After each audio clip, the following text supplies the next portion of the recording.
Cordial saludo. En el día de hoy vamos a hacer una presentación en la asignatura Medicina Preventiva y del Trabajo con la docente Patricia Londoño, Universidad Militar Nueva Granada, Facultad de Estudios a Distancia.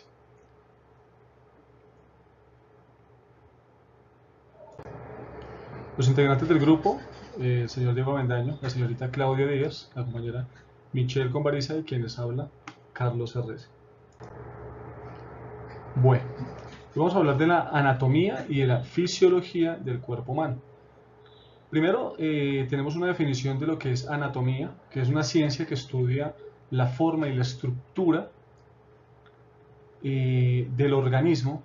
Esta deriva etimológicamente de la palabra ana, cuyo prefijo griego significa por medio de, y tomo, que significa corte. La anatomía se ha estudiado desde hace muchísimo tiempo. Esta ciencia data de la Edad Antigua, en la cual se tomaban cadáveres y se estudiaban realizando cortes. Se podían ver las estructuras internas que han sido reflejadas a lo largo de la historia en cuadros como dibujos hechos por Leonardo da Vinci, en los cuales se describía lo que se evidenciaba en dichos cadáveres. La anatomía también estudia las relaciones entre sí de todos los órganos. En cuanto a la fisiología, es la ciencia que estudia las funciones del organismo.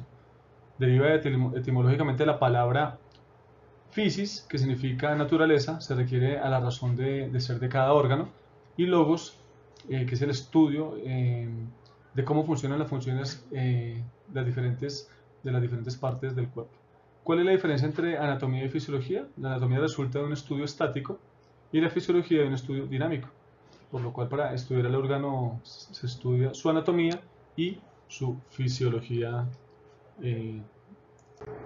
también. Bueno, ¿cuáles son los niveles de organización? Hay un nivel químico que es dado por átomos y moléculas cuya unidad básica anatómica y funcional de toda forma de vida, la célula.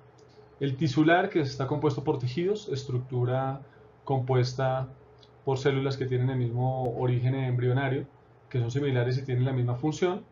Y existen 4 tipos de tejidos, que es el muscular, el nervioso, el conectivo y el epitelial.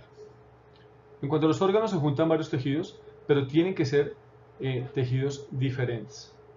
Aparatos y sistemas, la diferencia entre aparato y sistema es que el aparato tiene órganos heterogéneos, varios órganos diferentes, y los sistemas, órganos homogéneos, similares, ejemplo, el sistema nervioso. Los planos anatómicos.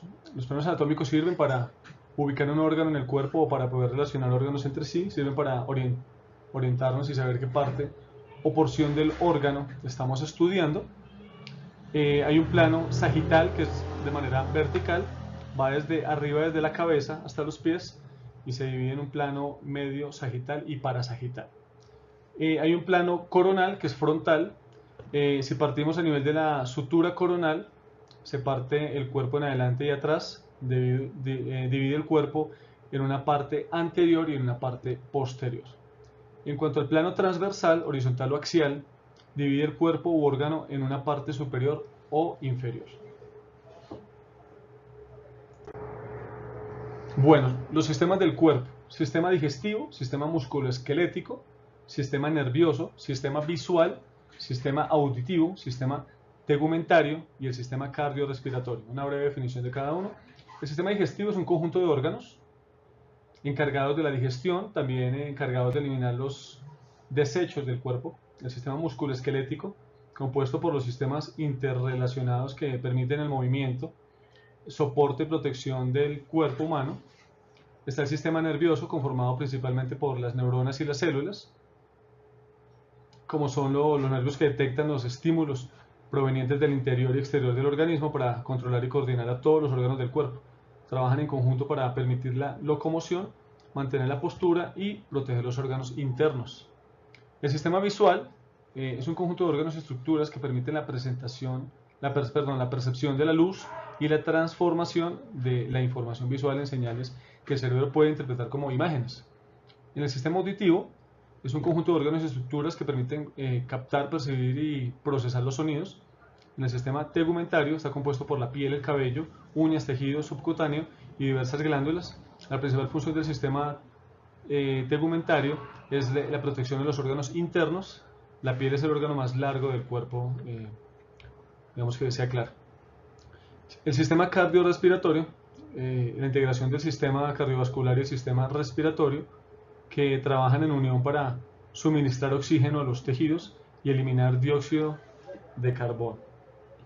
Bueno, muchas gracias por su atención. Le cedo la palabra a mi compañera Claudia Díaz. Cordial saludo, mi nombre es Claudia Díaz. Vamos a comprender el sistema nervioso. Este se encuentra compuesto por el sistema nervioso central y el sistema nervioso periférico. El sistema nervioso central está conformado por dos grandes estructuras, como lo es el encéfalo y la médula espinal. El encéfalo se encuentra protegido por los huesos del cráneo. El cerebro, siendo la parte más voluminosa, se encuentra dividido en dos hemisferios, el hemisferio izquierdo y el hemisferio derecho, y están comunicados por el cuerpo calloso, pero también divididos por una cisura interhemisférica. Este participa en el control de movimientos, pensamientos, sentimientos. Y dentro de la parte del cerebro, una parte fundamental del cerebro es la corteza cerebral, o lo que conocemos también como sustancia gris. Bueno, la sustancia gris es una región del sistema nervioso central compuesto por neuronas y células gliales responsables de procesar, transmitir información. Se encuentra en la corteza cerebral, el cerebelo, el tronco, el encéfalo y la médula espinal. Digamos que la sustancia gris contiene como los cuerpos celulares de las neuronas, y es el lugar, o sea, este es el lugar donde se procesa la información sensorial, motora y cognitiva. Bueno, a su vez, digamos que dentro de esta sustancia gris encontramos 4 lóbulos importantes, como lo es el lóbulo frontal, parietal, temporal y el occipital, donde el frontal participa en pensamientos complejos. Acá digamos que este es el que procesa como la información de los pensamientos complejos, la planificación, la imaginación, la toma de decisiones y obviamente pues el razonamiento. El lóbulo parietal va más a la información del tacto, del gusto, de la temperatura, y está ubicado detrás del lóbulo frontal. El lóbulo temporal está más hacia los sonidos, el lenguaje, el reconocimiento de objetos, de rostros, de la creación de recuerdos, y pues se encuentra ubicado más cerca al oído. El lóbulo occipital ayuda a procesar la luz, digamos la parte que viene en el exterior, que recibimos visualmente, ayuda como a procesar esta información. Está ubicado en la parte posterior del encéfalo, y pues también tenemos una partecita acá importante que es el tronco encefálico, pues que ese es el encargado de conectar el encéfalo con la médula espinal. El cerebelo pues está ubicado detrás del cerebro. Este controla el equilibrio, el movimiento y la coordinación. Otra parte esencial es la médula espinal. Esta pues va dentro de la columna y está protegida por los huesos, que son como en forma de anillos. Está protegida también por estructuras óseas y consta de 3 partes muy. Dentro de ellas tenemos la médula espinal, la médula espinal cervical, la médula torácica y la lumbar. Bueno, la espinal cervical pues es una que envía como más neuronas hacia el rostro y la parte del cuello. La torácica va más como hacia el tórax y la parte del abdomen, y la sacra pues envía más como hacia la parte inferior del cuerpo.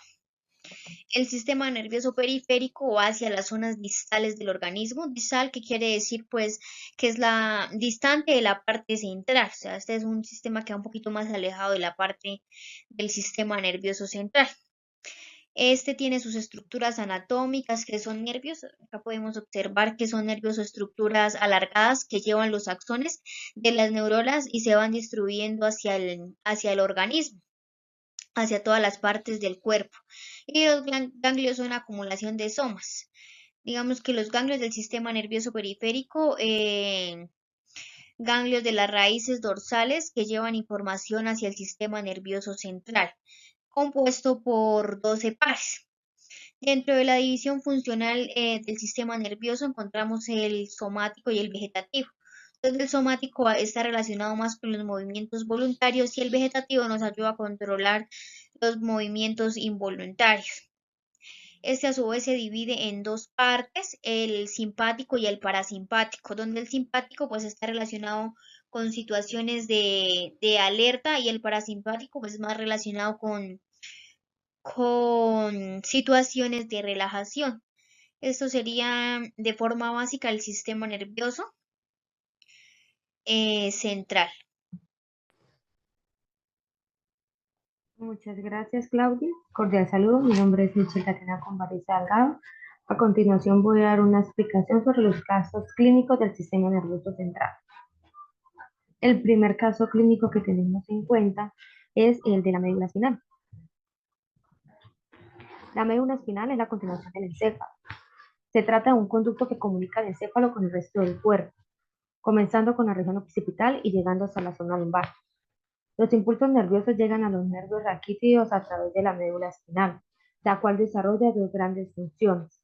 Los impulsos son transmitidos desde las extremidades, el cuello, el tronco hacia el cerebro. Por otra parte, la respuesta del cerebro se envía a los órganos que deben desarrollar una cierta acción. Es así como la médula espinal es vital para el control de los movimientos e incluso para la respuesta en marcha de los reflejos. En algunos casos, por la cual se ven afectados estas lesiones en la médula espinal mediante un ámbito laboral, puede ser afectados mediante una caída, un mal golpe o una mala forzada del empleado. Como podemos observar, tenemos una paciente, una mujer de 35 años, la cual acude a una consulta del médico quejándose de una debilidad muscular en las extremidades inferiores. El examen físico muestra una disminución de la fuerza muscular en ambas piernas, lo que dificulta la realización de las tareas tales como subir escaleras. La sensibilidad táctil y vibratoria está intacta en ambas piernas. La paciente también informa un dolor en la espalda baja. La disminución de la fuerza muscular en las extremidades inferiores y el dolor de la espalda baja sugieren una lesión en la médula espinal, que es responsable de la transmisión y procesamiento propioespinal de señales motoras y sensoriales. En este caso clínico podemos observar que se debe explorar si hay presencia de hiperreflexia, clonus y Babinski, lo que sugiere una alteración espinal. La hiperreflexia indica una hiperexcitabilidad de los reflejos medulares debido a una disminución de la inhibición descendiente de la corteza cerebral.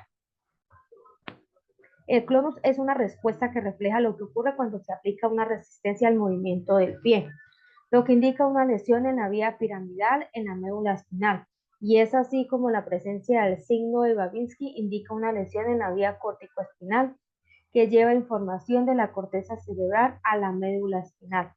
Si el paciente presenta debilidad y disminución en la sensibilidad de un lado de su cuerpo, con una disminución del nivel de la conciencia, esto podría indicar no solo una lesión en la médula espinal, sino una lesión en la corteza cerebral. La debilidad y la disminución de la sensibilidad serían debido a las afectaciones en la vía corticoespinal y de las vías sensoriales respectivamente. Se deberá complementar la sospecha clínica con la realización auxiliares de diagnósticos de imagen, como pueden ser resonancias magnéticas y tomografías. Nuestro segundo caso es la LA, más conocida como esclerosis lateral amiotrófica. Es una enfermedad del sistema nervioso que afecta a las neuronas del cerebro y la médula espinal. La LA provoca la pérdida del control muscular y empeora con el tiempo. Esta enfermedad tiene posibles causas, no es nada, digamos, fijo, una enfermedad que la derive, pero pues existen varias posibles causas en las cuales pues vienen derivadas de la mano para que una persona tenga la esclerosis lateral amiotrófica, las cuales son la exposición a toxinas ambientales, el fumar, intoxicación por metales pesados como el mercurio, el plomo, el talio y el cadmio, y infecciones virales. Como podemos observar, tenemos un paciente hombre de 78 años con diagnóstico de esclerosis lateral amiotrófica desde hace 2 años. Actualmente he seguido, ha tenido un seguimiento, la consulta multidisciplinaria de neuromusculares en su hospital de referencia, donde se le visita cada 2 meses. Antecedentes, como lo dije, hipercolesterolemia, líquido de apendicectomía, TTO de amitriptilina 25 mg y fluvastatina de 20 gramos. Es el inicio de su enfermedad. En el inicio de su enfermedad se manifestó por disartria y disfagia a sólidos, que fue empeorando progresivamente. Se le hicieron múltiples pruebas como estudios neurofisiológicos, función lumbar, analítica sanguínea, etc., para finalmente confirmar el diagnóstico de una enfermedad de motoneurona tras los resultados de las diversas pruebas y lo observado durante la exposición neurológica del paciente. Se vio que tenía afectaciones de ambas motoneuronas, por lo que se le confirma el diagnóstico de una esclerosis lateral amiotrófica. En su última visita, el paciente tuvo una exploración neurológica por parte del neurólogo, observando fasciculaciones lingüísticas con debilidad en el lenguaje, atrofia interóseos de las manos y fasciculaciones del brazo derecho. Es decir, primero, un reflejo masoterino tricipital rotuliano aumentado. No presenta alteraciones en la sensibilidad. El segundo es el empeoramiento de la disartria y aumento de la cialorrea.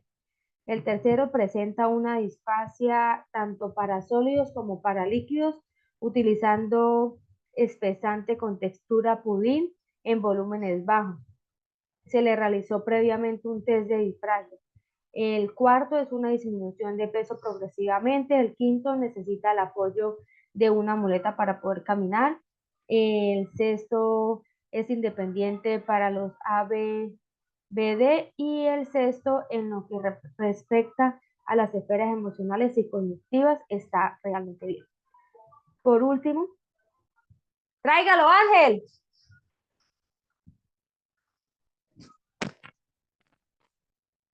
Muestra, amor, mire, duro, que me llamo. Lo llamó mamá y le dije que usted está ocupada en la clase. Que canta la costella.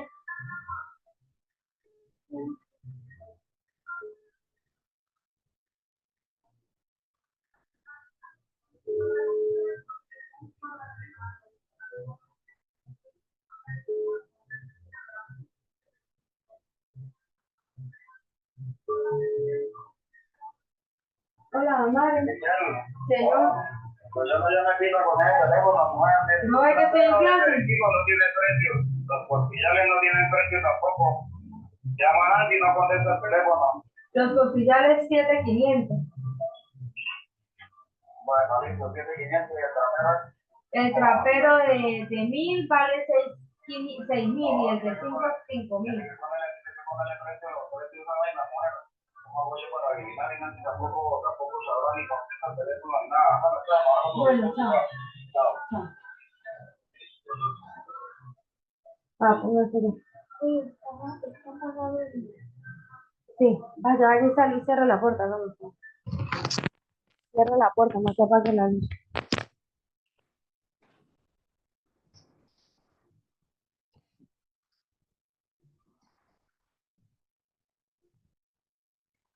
En nuestro tercer caso tenemos la rótula del menisco. Es un cartílago gomoso y duro en forma de C, que actúa como un amortiguador a golpes y que está entre la tibia y el fémur. Cualquier actividad en la cual se realice fuerza o movimientos bruscos, como movimientos agresivos, parados o giros repentinos, o una mala forzada o parada, también afecta a una fractura en la rótula del menisco.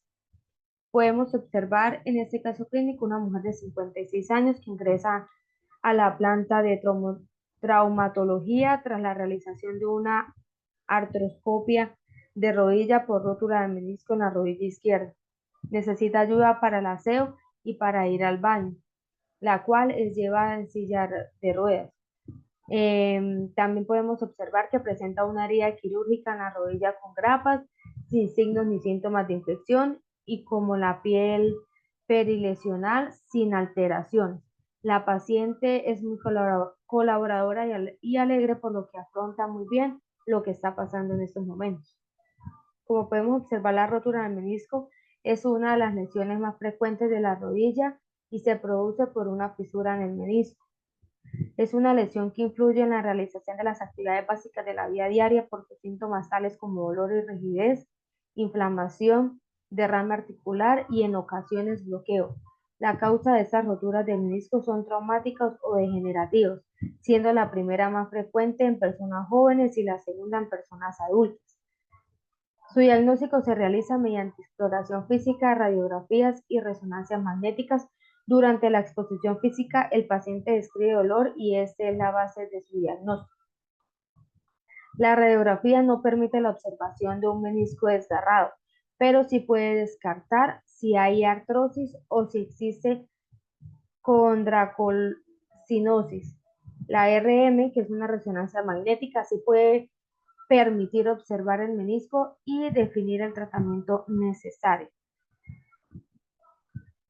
La primera actuación tras el diagnóstico es controlar el dolor y la inflamación con frío local y compresión. Si los anteriores tratamientos junto con fisioterapia, la evolución del paciente no es favorable, es necesario realizar una artrocentesis o una artroscopia de rodilla.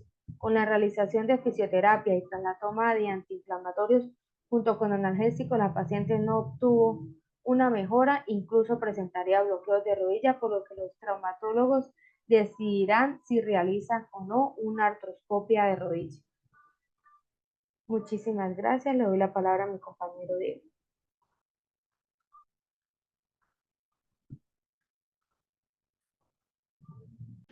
Cordial saludo para todos.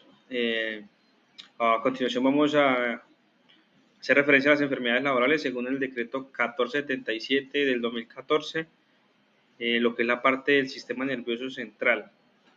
Iniciamos con la ataxia cerebelosa, código G11.1, la cual nos dice que es un trastorno del sistema nervioso que afecta y causa pérdida de la coordinación debido a la afectación que presenta el cerebelo, la cual es el encargado de controlar la coordinación y el equilibrio.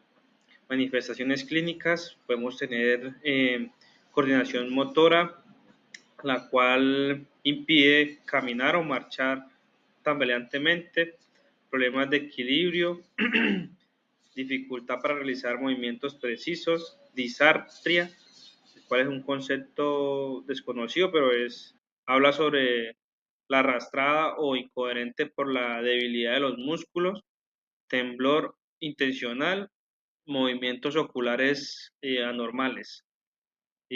Ocupaciones en las que se puede presentar la ataxia cerebelosa, se presenta en trabajadores en industrias químicas, trabajadores de la industria metalúrgica, mineros, pintores y barnizadores, también en plantas petroquímicas. ¿Cuál es la característica principal? Que son trabajadores que siempre están expuestos a diferentes disolventes, metales. ¿Cómo se puede prevenir eso?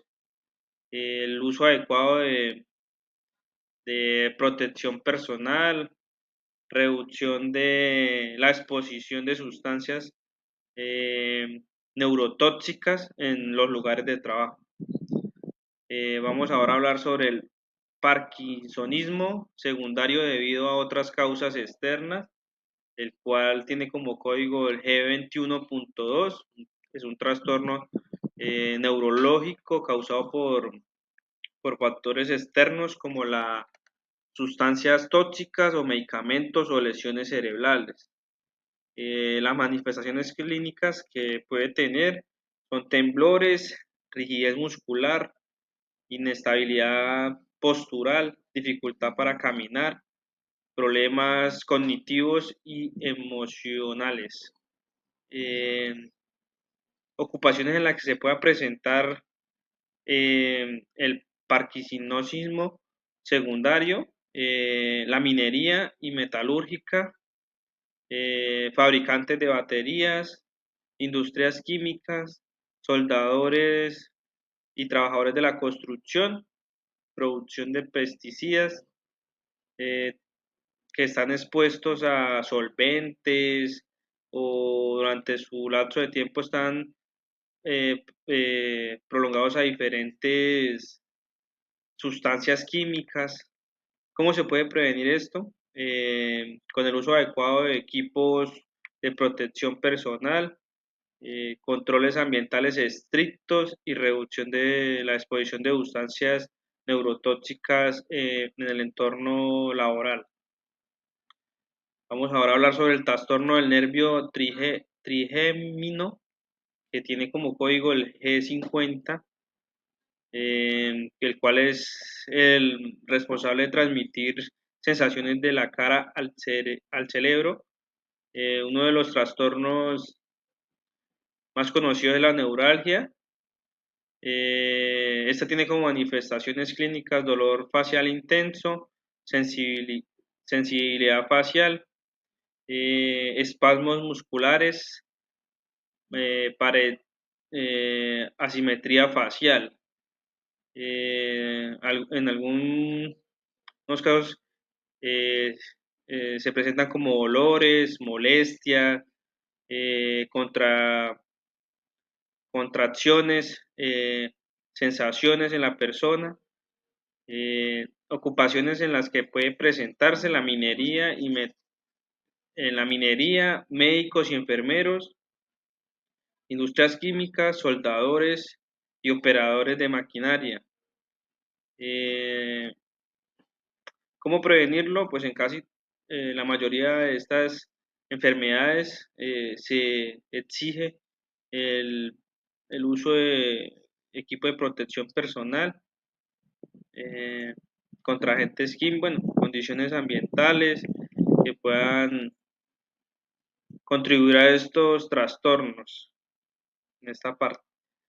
Ahora vamos a hablar sobre el trastorno del nervio olfatorio, código G52.0.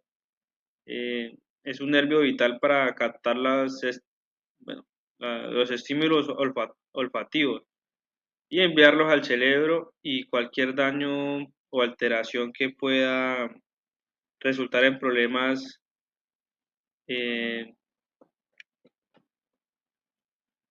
olfativos, como la pérdida del sentido del olfato. Manifestaciones clínicas que pueda tener: anosmia, hiposmia, paramosmia,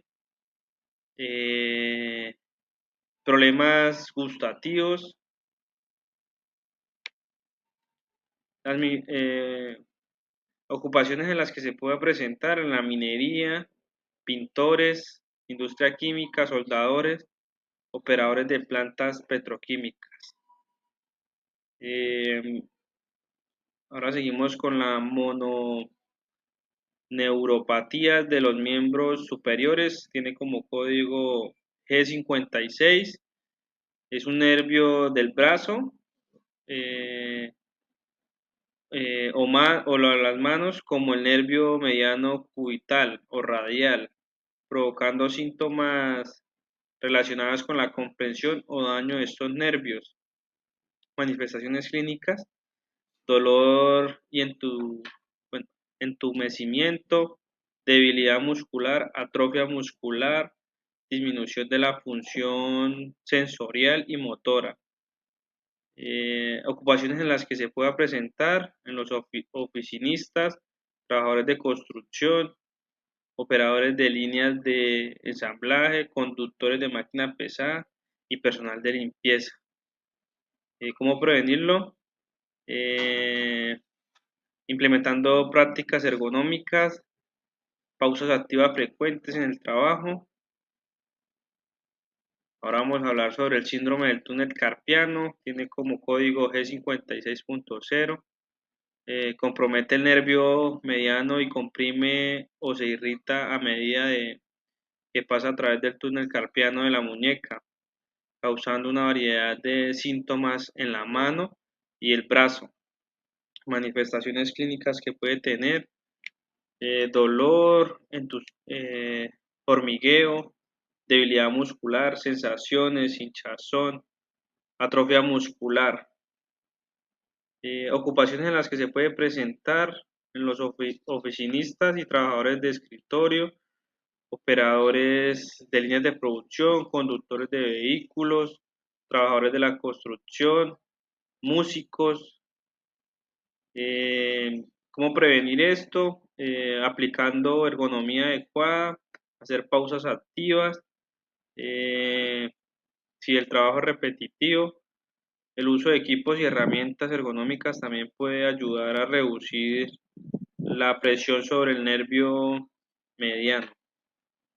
Síndrome del pronador redondo, como código G56.1, ocurre cuando el nervio es comprimido a nivel del músculo redondo del pronador en el antebrazo. Manifestaciones clínicas que puede tener: dolor del antebrazo, entumecimiento y hormigueo, debilidad muscular, dolor de actividades específicas, atrofia muscular. Ocupaciones en las que se puede presentar: técnicos y mecánicos, deportistas, trabajadores de la construcción, músicos. Vamos a hablar ahora sobre el síndrome del canal de Guyon. Como código tiene G56.2, afecta el nervio cubital cuando pasa a través del canal del Guyon, entre el hueso y el gancho de la mano. Manifestaciones clínicas: dolor en la muñeca y mano, debilidad muscular, atrofia muscular. Ocupaciones en las que se puede presentar: ciclistas, operadores de maquinaria, trabajadores de la construcción, peluqueros, escribientes y oficinistas.